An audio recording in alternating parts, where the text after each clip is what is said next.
Jean 8, verset 12. Jésus leur parla de nouveau. Je suis la lumière du monde. Ìwé Jòhánù orí kẹjọ ẹsẹ̀ kejìlá Jésù sọ fún wọn pé èmi ni ìmọ́lẹ̀ ayé, ẹni tó bá tọ̀ mí lẹ́yìn kì yóò rìn nínú òkùnkùn ṣùgbọ́n yóò ní ìmọ́lẹ̀ ìyè.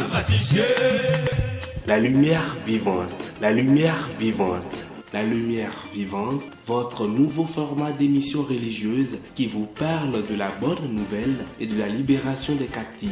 Prenez le rendez-vous tous les vendredis à 19h30 sur Radio La Frontière. Animation, prophète Oluwadamilola Esayi Olayode.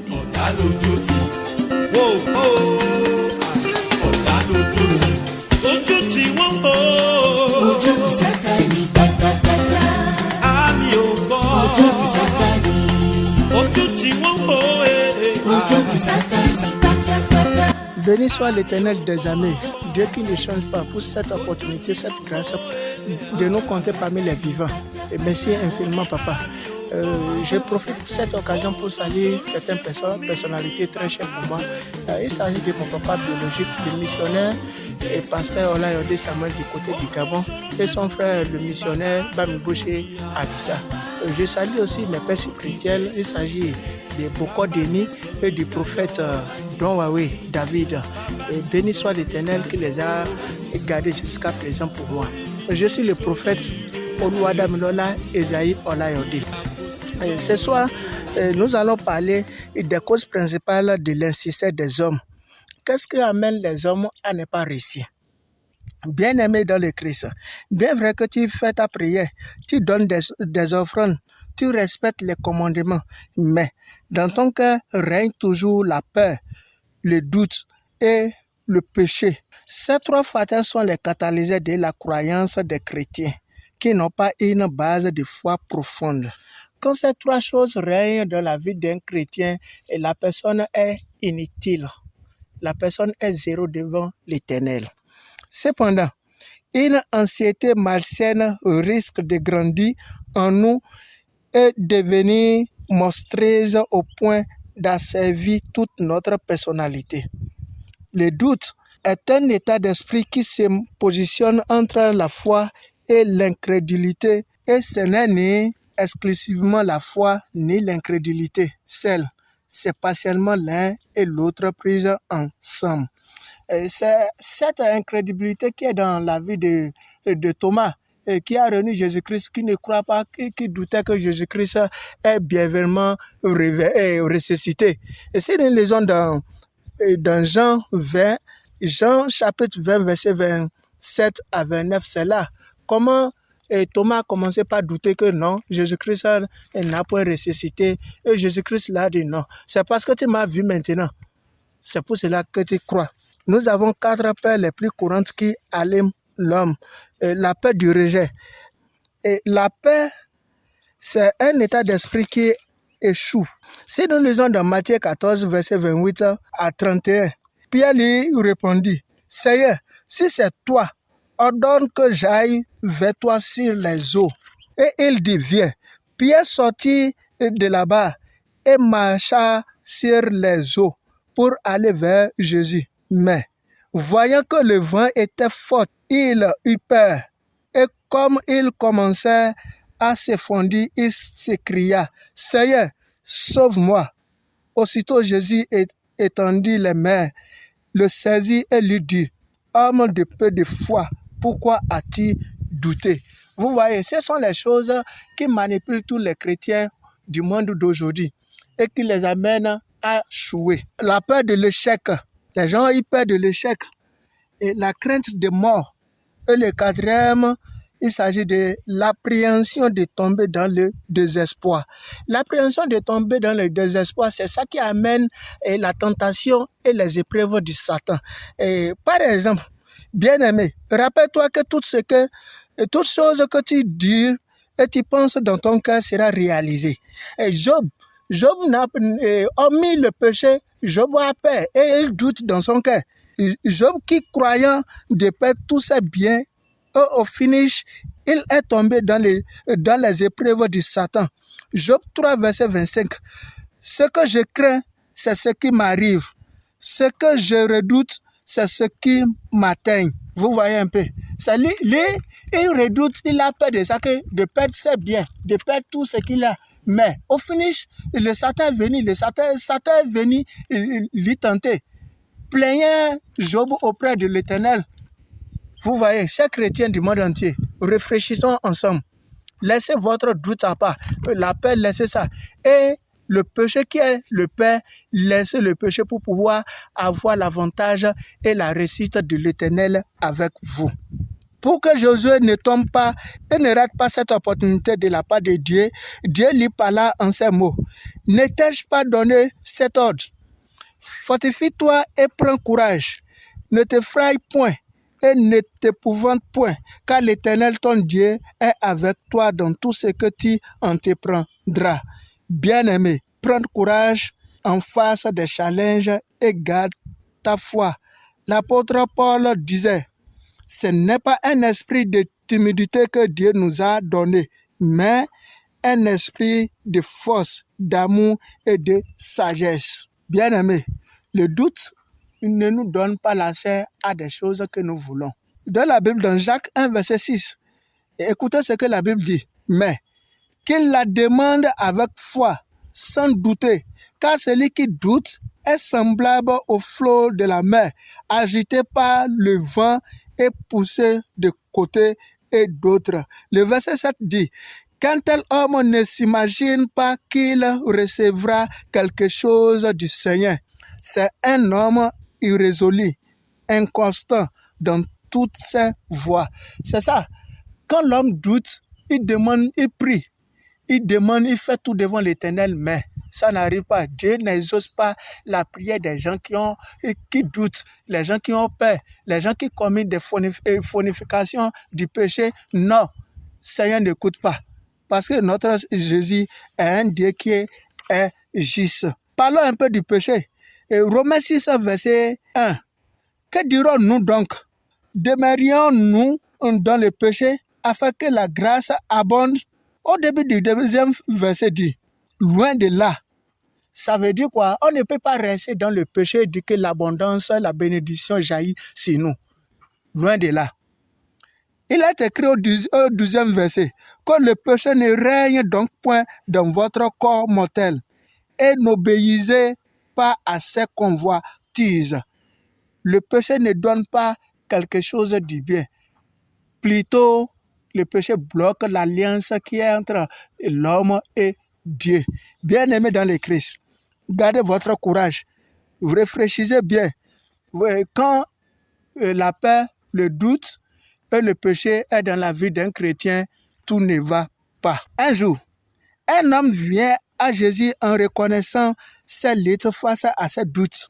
Dans Matthieu, il est écrit dans Matthieu 9, verset 23 à 24. Si tu peux, tout est possible à celui qui croit. Aussitôt le père de l'enfant s'écria, je crois. Viens au secours de mon incrédulité. Autrement dit, je crois, mais je veux croire davantage. Cette attitude change tout. Vous voyez, quand il y a certaines choses comme ça, croyez-vous.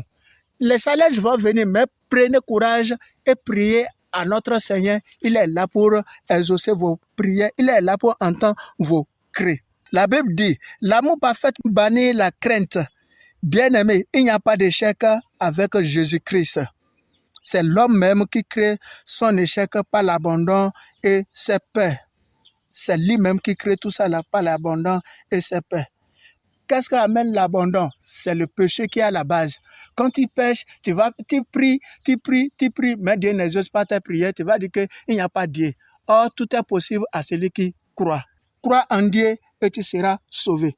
Je vais vous prier aujourd'hui. J'ai 3 points de prière à faire avec vous. Je prie pour toi qui m'écoutes, que le feu du Saint-Esprit couvre ta vie au nom puissant de Jésus. Deuxième prière. Que la lame divine de ta promotion sonne fortement au nom de Jésus. À troisième prière, toute maladie plantée dans ton corps lors de ton sommeil, mais au nom puissant de Jésus. Bien-aimé, crois seulement et tu verras la gloire de l'Éternel. Bien-aimé, écrivez cet numéro. Je suis sur le WhatsApp, sur le plus 226 55 49 05 96. Plus 226 55 49 05 96. Et appelez-moi sur 51 62 35 44. 51 62 35 44. Que Dieu vous bénisse. C'est votre prophète. Ará nínú Kristi Jésù, a kí yín fún oore ọ̀fẹ́ tí Ọlọ́run alààyè fi fún wa láti wà pẹ̀lú àwọn ènìyàn ní òní lórúkọ Jésù. Bí Jésù bá fa bíbọ̀ rẹ̀ sẹ́yìn, a ó rí ọ̀pọ̀ ọjọ́ Jímọ̀ ní ayé. Lórúkọ Jésù, àlàáfíà Ọlọ́run kí ó wà pẹ̀lú yín. Lónìí kí ni a fẹ́ sọ lónìí? Kí ni nǹkan tí à ń sọ lónìí? Àwọn nǹkan tó fà á tó jẹ́ pé èèyàn kì í tètè rí, tí èsì àdúrà ènìyàn kì í gbà, téèyàn kì í fi ń ṣe oríire. Àwọn nǹkan mẹ́ta kan ló wà ní ìsàlẹ̀ rẹ̀. Nítòótọ́, òun gbàdúrà, òun pa òfin Ọlọ́run mọ́, ṣùgbọ́n àwọn nǹkan kan kù ní ọkàn rẹ̀. Òun san ìdámẹ́wàá, nǹkan kan kù ní ọkàn rẹ̀. Kí ni nǹkan náà? Òun ṣe ojo, ó sì ń ṣe iyèméjì, ó tún kù nínú ẹ̀ṣẹ̀. Bí àwọn nǹkan mẹ́ta wọ̀nyí bá wà nínú ayé ènìyàn, kò sí ìrìn àjò ìgbàgbọ́ téèyàn lè rìn tó lè ṣe kíni, tó lè mú èso rere wá sí ayé ènìyàn. Ẹ̀rí, bí nǹkan mẹ́tẹ̀ẹ̀ta yìí bá ń jọba nínú ayé ènìyàn, yóò sọ ẹni tọ̀hún di oníyeyè tó jẹ́ pé kò ní lè ní ìgbàgbọ́ sí àwọn ohun ìjìnlẹ̀ yìí tó yẹ. Eléyìí ló fà á tí Tómásì fi sẹ́ Jésù. Ó ti kọ̀ pé rárá, Jésù ò jíǹde. Tí a bá kàwé Jòhánù orí 20 ẹsẹ̀ 17 dé 21. So Tómásì kò ní ìgbàgbọ́ pé Jésù jí ní tòótọ́, ṣùgbọ́n nígbà tí Jésù dé, Jésù ní pé kó wá wo ipa ọ̀ṣọ́ lọ́wọ́ tòun, kó wo ẹ̀gbẹ́ tòun.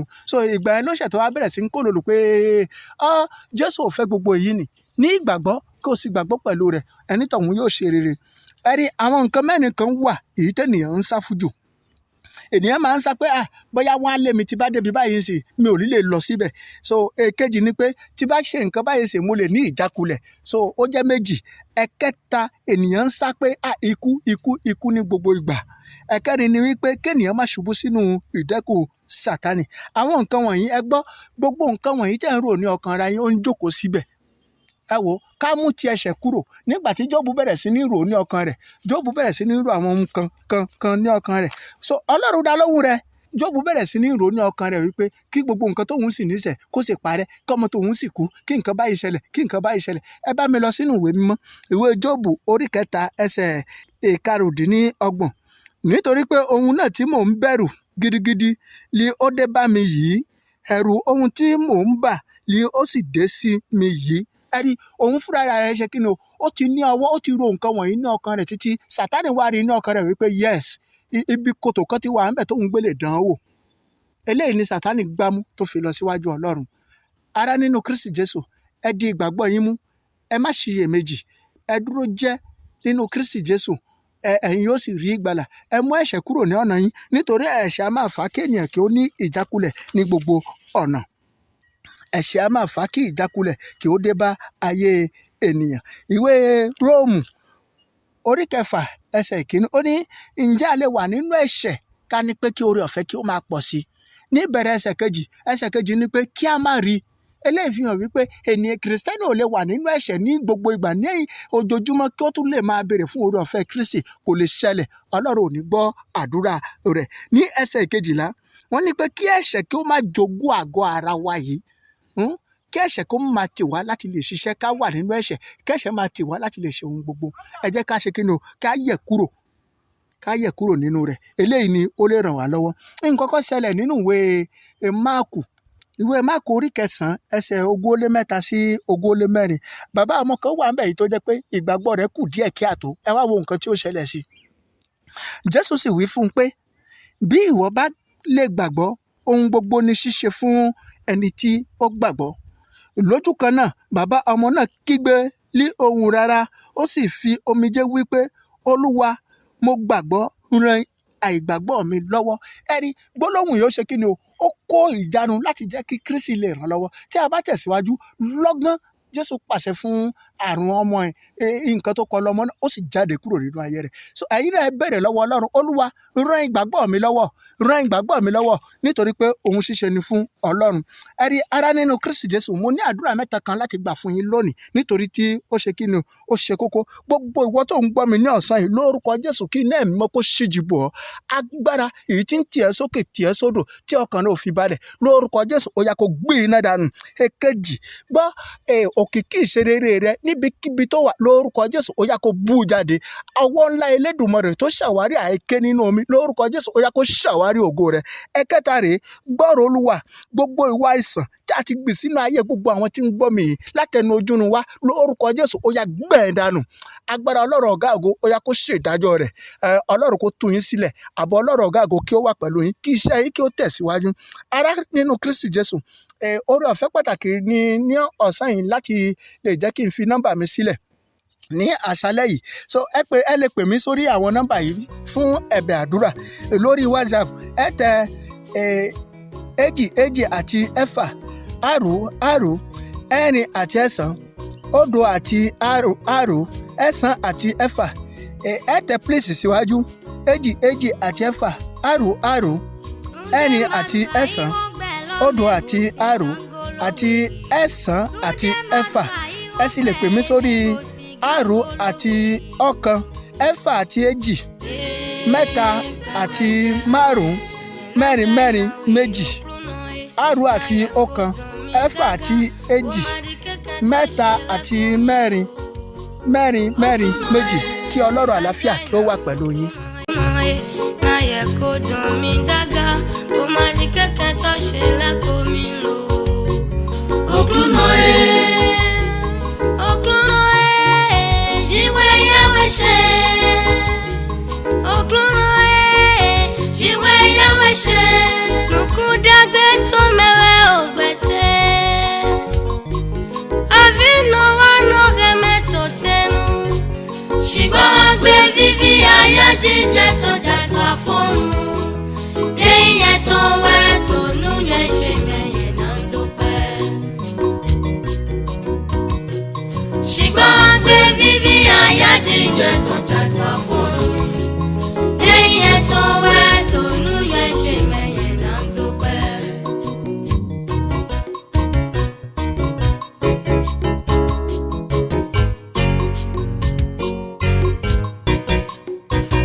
Kìnìkìnì wẹ́n dojú dàtàn Kìnìkìnì wẹ́n dojú dàtàn. Kìnìkìnì wẹ́n dojú dàtàn Kìnìkìnì wẹ́n dojú dàtàn. wíwẹ̀yìn àhọ́lùwẹ̀. Kìnìkìnì wẹ́n dojú dàtàn. wíwẹ̀yìn àhọ́lùwẹ̀. Kìnìkìnì wẹ́n dojú dàtàn. Gbàgádà máa sún odò yìí. Kìnìkìnì wẹ́n dojú dàtàn. wíwẹ̀yìn àhọ́lùwẹ̀. Kìnìkìnì wẹ́n dojú dàtàn. Gbàgádà máa sún odò yìí. Kìnìkìnì wẹ́n dojú dàtàn. Èmọ̀nù jẹ́ òdò sábọ̀. Kìnìkìnì wẹ́n dojú dàtàn. Kìnìkìnì wẹ́n dojú dàtàn Kìnìkìnì wẹ́n dojú dàtàn. Kìnìkìnì wẹ́n dojú dàtàn Kìnìkìnì wẹ́n dojú dàtàn. wíwẹ̀yìn àhọ́lùwẹ̀. Kìnìkìnì wẹ́n dojú dàtàn. Gbàgádà máa sún odò yìí. Kìnìkìnì wẹ́n dojú dàtàn. Èmọ̀nù jẹ́ òdò sábọ̀. Kìnìkìnì wẹ́n dojú dàtàn. Zanu àgbà Mali o. Kìnìkìnì wẹ́n dojú dàtàn. Kìnì wẹ́n dojú dàtàn. Kìnìkìnì wẹ́n dojú dàtàn.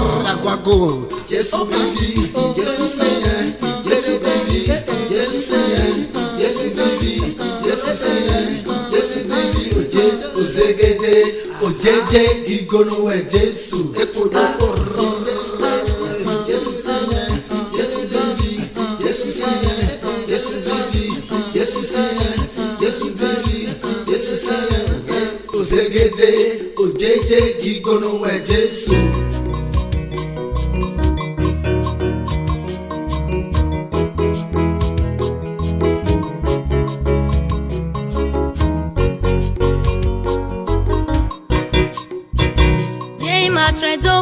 na wenye nazenu shebudo pawe. Nye matre dokwe nye nazenu shebudo pawe. Nye matre dokwe na wenye nazenu shebudo pawe. Nye matre dokwe nye nazenu shebudo pawe. Kigono Jesu daga wana mile supo. Kigono tonda oe daga wana mile supo wezo. Nye matre dokwe nye nazenu shebudo pawe. Nye matre dokwe na wenye nazenu shebudo pawe. Nye matre dokwe nye nazenu shebudo pawe. Nye matre dokwe na wenye nazenu shebudo pawe. Nye matre dokwe nye nazenu shebudo pawe. Kigono Jesu daga wana mile supo. Kigono soda oe daga wana mile supo wezo. Nye matre dokwe nye nazenu shebudo pawe.